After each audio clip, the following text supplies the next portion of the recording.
Good morning, good afternoon, or good evening, viewers. It's me again, Gilbert Toledo from GNPJ. I'll be doing a skeletal system video presentation, and here are the specific activities that I will show you in this video. Palpating the surface anatomy of the lower limb and demonstrating movements of the synovial joints. So, I got the list, and let's start! I now start to palpate the surface anatomy of my lower limb. I begin with the greater trochanter of the femur. This is easier to locate in women than in men because of the wider pelvis. Also, it is more likely to be covered by bulky muscles in men. Moreover, this is the most lateral point of the proximal femur, and it typically lies 6 to 8 inches of the iliac crest. Patella and tibial tuberosity. I feel my kneecap or patella, and the patella is superior to the tibial tuberosity.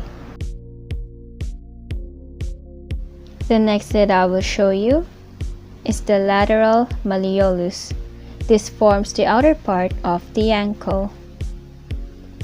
Next is medial malleolus. This forms the inner bulge of the ankle. And the last is the calcaneus. In other term, this is called heel bone. Demonstrating movements of the synovial joints. Flexion. A movement generally in the sagittal plane that decreases the angle of the joint and reduces the distance between the two bones. It is typical of hinge joints or bending the knee or elbow, but is also common at ball and socket joints or bending forward at the hip. Extension. A movement that increases the angle of a joint and the distance between two bones, or straightening the knee or elbow. It is the opposite of flexion.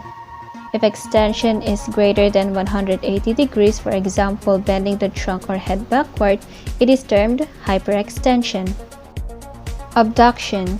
Movement of the limb away from the midline or median plane of the body, generally on the frontal plane, or the fanning movement of fingers or toes when they are spread apart.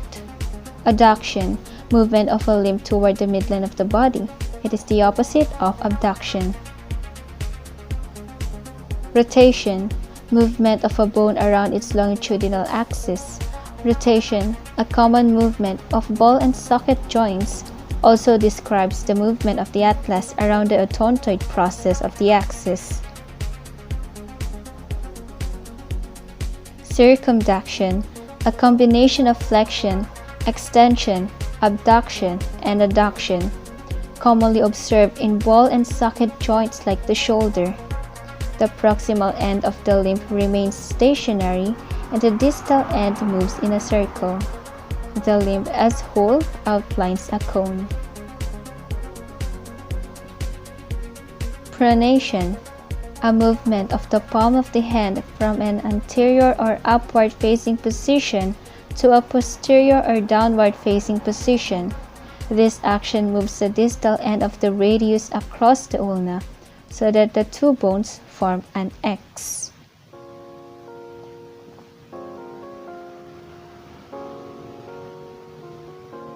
Supination, movement of the palm from a posterior position to an anterior position, or the anatomical position. It is the opposite of pronation. During supination, take note, the radius and ulna are parallel.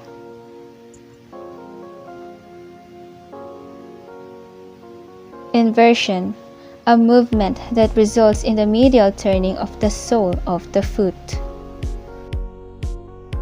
Eversion, a movement that results in the lateral turning of the sole of the foot. It is also the opposite of inversion.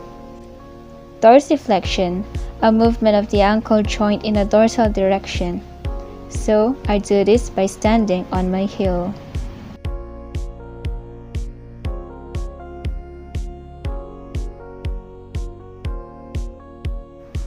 Plantar flexion, a movement of the ankle joint in which the foot is flexed downward. I do this by standing on my toes or pointing my toes. And that's the end of this video. Thank you for watching.